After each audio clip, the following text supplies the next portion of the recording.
It is my pleasure to welcome Dr. Liza Talusan to join us here today. Dr. Talusan is a highly sought-after facilitator, educator, and scholar practitioner in areas of diversity, equity, and inclusion, and she has joined us today to help us engage as a community in having conversations about moving us into action. Liza earned her bachelor's degree in psychology from Connecticut College, a master's degree in student personnel administration from New York University, a certificate in human resources, a Ph.D. in higher education from the University of Massachusetts, and her certified coaching credentials from the Institute for Professional Excellence in Coaching. Her scholarship has been published in peer-reviewed journals, edited collections, online platforms, and she has been featured on a number of podcasts and interviews related to education, identity, and inclusion. She serves in a number of national organizations focused on education and equity, and she has consulted with well over 100 schools and organizations across the country. Liza was also a featured felicitator in the film I'm Not Racist, Am I? By Point Made Productions. There's also a Q&A after in the faculty room, next block. We are excited that Dr. Talusan is here today to support our community. Please join me in welcoming Dr. Liza Talusan.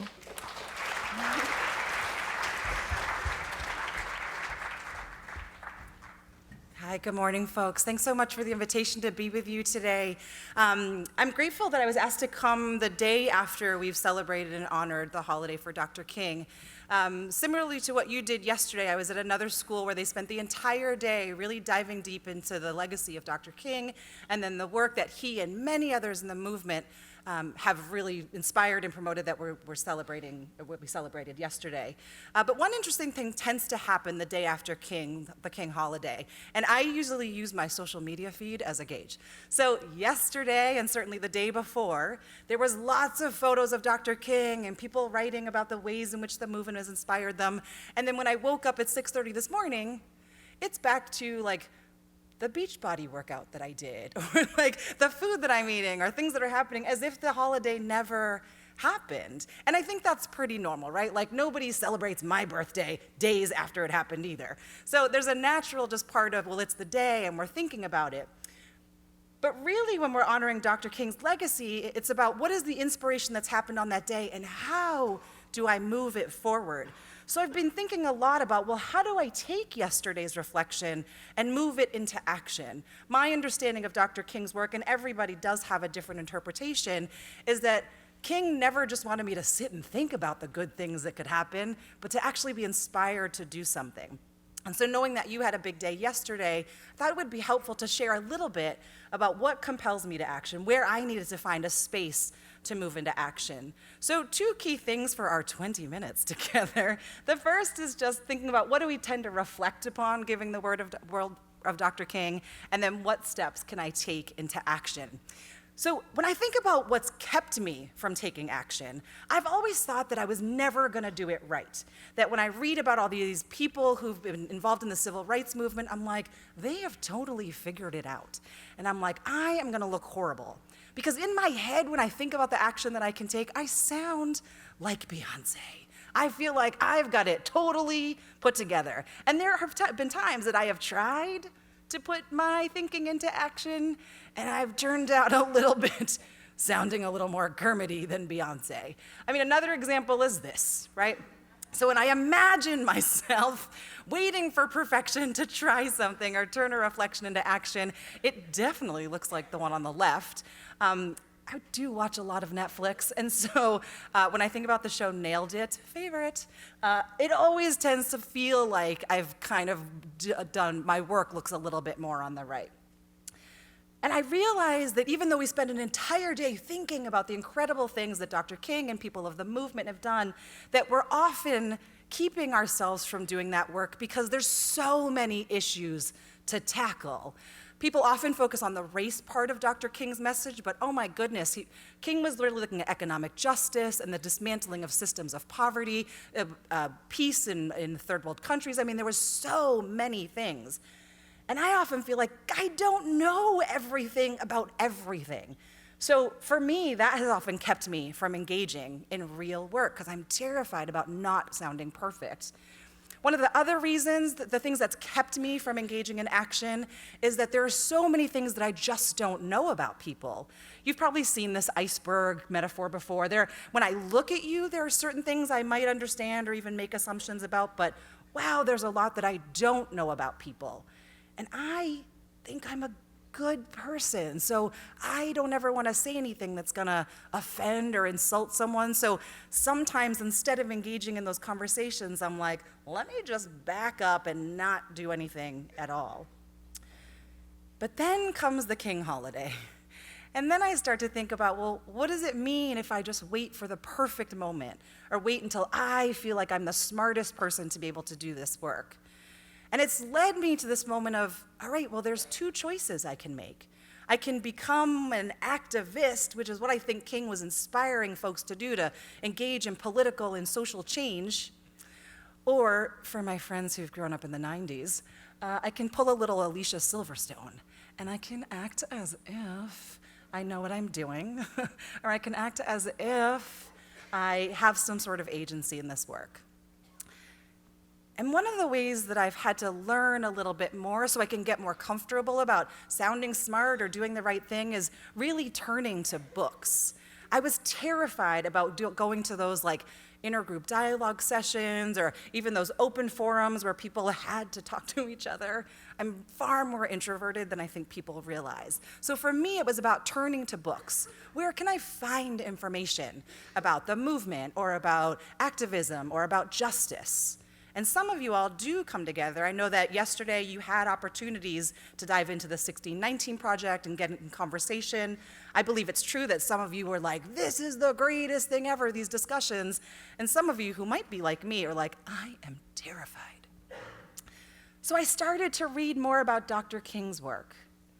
And again, even though I was turning towards books, I just kept finding this very thoughtful king, this very pensive and philosophical king. And so I was kind of reading this one-sided story of who I believed King to be. So the message I was getting was, Liza, just think about it a little bit further. I did a little bit more reading and of course was learning more about Rosa Parks and Malcolm X and really realizing that the stories I was told about Rosa Parks was that she wasn't just a tired seamstress sitting on the bus, but there was a whole movement that was supporting her. And that was for me the first time I realized, oh, I don't have to be alone in this work. There's actually things that are happening in the background that could help me engage in activism. I was also told a single story about who Malcolm X was. And that story was usually you either approach justice from the Malcolm X perspective or you approach justice from the Martin Luther King perspective. And I was never told the story about how they worked so closely together. I had to go find those stories. So for me, activism, I still wasn't finding my place though. I was like, this is really good knowledge. I'm still not feeling compelled to act. So I started to look a little bit deeper. I was looking into the marches. Well, maybe the marches is where I need to find my activism. And as I looked at more pictures like these, I started to think, well, maybe it was just men who were part of the activist movement. Gosh, I'm still not finding my way. And then I had to go and read more books to realize that there were key women in the movement. We just often don't hear about them. And once I started to realize there were women in the movement, I was like, okay, I feel like this is part of an identity that I could work towards. I feel like I could be a part of the movement even more. For the educators in the room, and maybe the students in the room have heard about this, this approach too, this is Dr. Rudine Sims Bishop, and she often talks about this notion of windows and mirrors, that as people in communities, we need to see ourselves reflected, that mirror aspect of it, and we need to see windows, ways in which we can see the world through other people's eyes. And so here's the interesting moment that I was starting to connect to when I was thinking about my reflection and my activism. So Dr. Bishop says, when children cannot find themselves reflected in the books they read, or when the images that they see are distorted or negative or laughable, they learn a powerful lesson about how they're devalued in a society of which they're a part.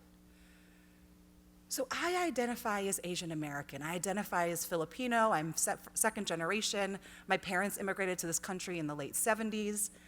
And as I kept turning to books to figure out how do I turn my reflection into action, I turned to the civil rights movement. And all I saw, the stories that were told to me, were of people who were Black and people who were white.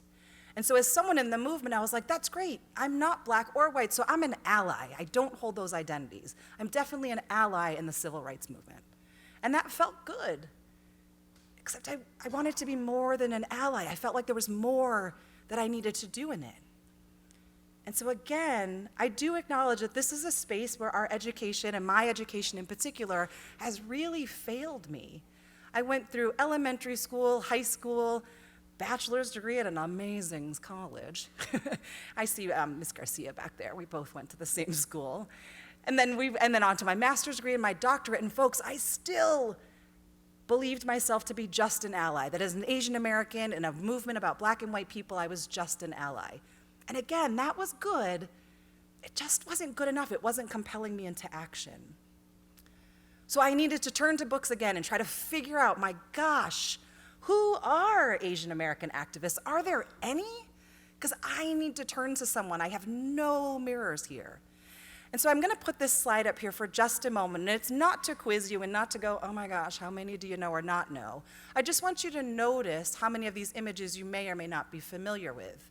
When I showed you the images of Malcolm X and Rosa Parks and Martin Luther King, you and probably the 6-year-old version of you could name those 3 folks. So just take a moment and figure out, gosh, who do I know here? Some have been more popular in the past couple months, but just take a moment. How many of these people do I recognize or do I know?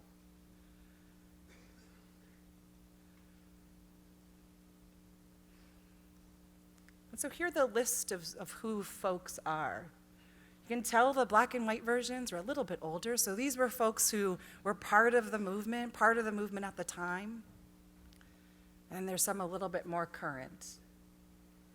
So these were people who identified, or the community has identified, as activists. And I want to let you know, even discovering them for me was what started to move me from reflection into action. Like I started to actually see myself as someone who could do this work.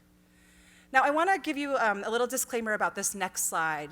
It is the slide, there's a photo and it's been published in Life magazine. It's widely popular in terms of its presence. It is a photo of Malcolm X just after he had been shot. And so I'll only show it for you for a minute or two, because I want to highlight an important piece, but I do want to give you a disclaimer that it is a photo from the magazine. So I'd always known about the night and the death of Malcolm X, and I had known that he had been shot and killed.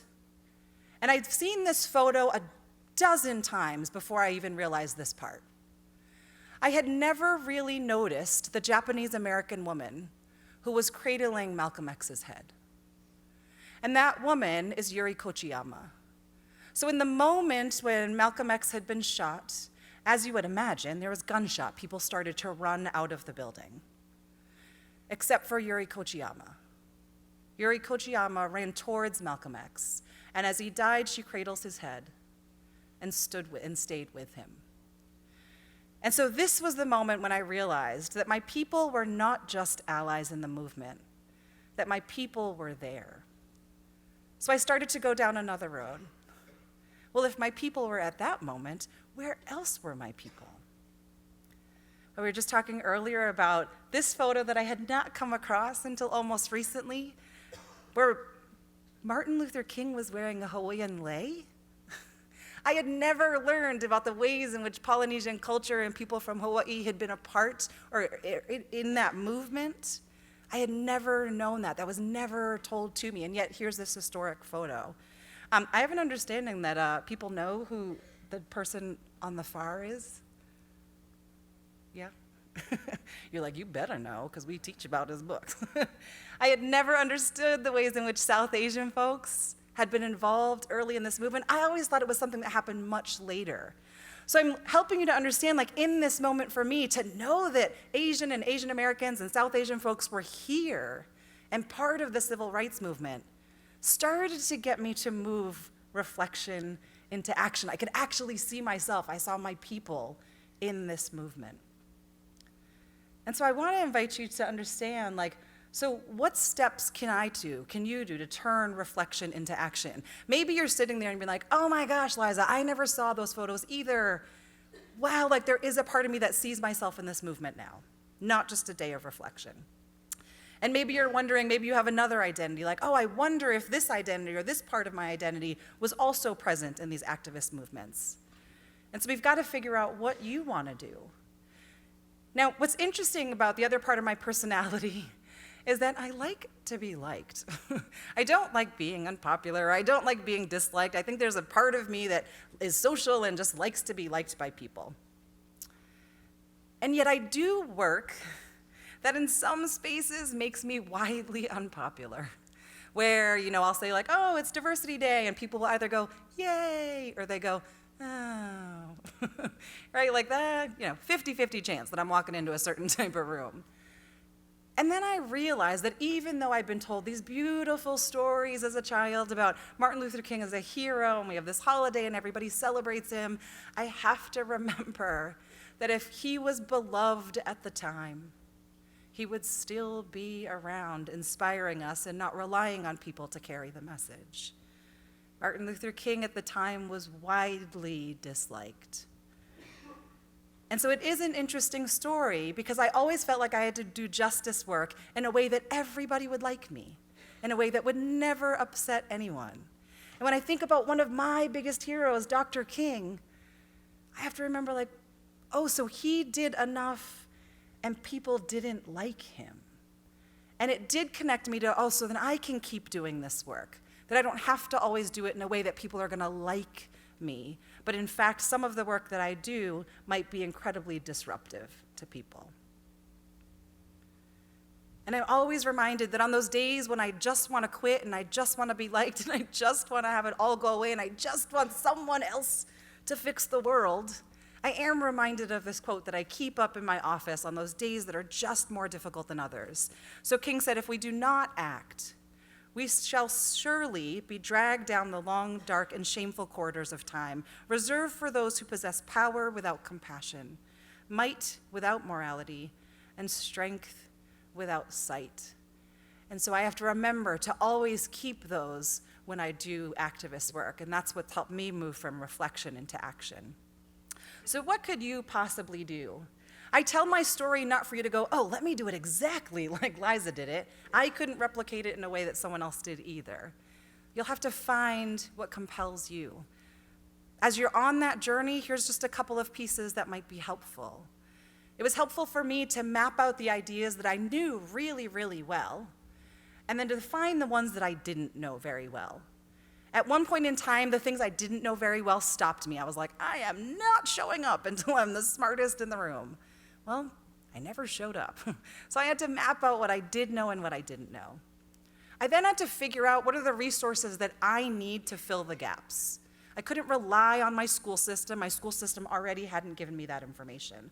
I had to go find books and blogs and people who knew other people to help me fill in those gaps. I often thought that if I did, it was like that nailed it cake, right? Like, unless it was gonna be the perfect way to do activism, I was just never gonna do it. And so I had to actually find everyday people who were doing good work. I know I was never gonna be the one to organize a nationwide march. I was never gonna be the one to organize a huge national petition. It's just not who I am.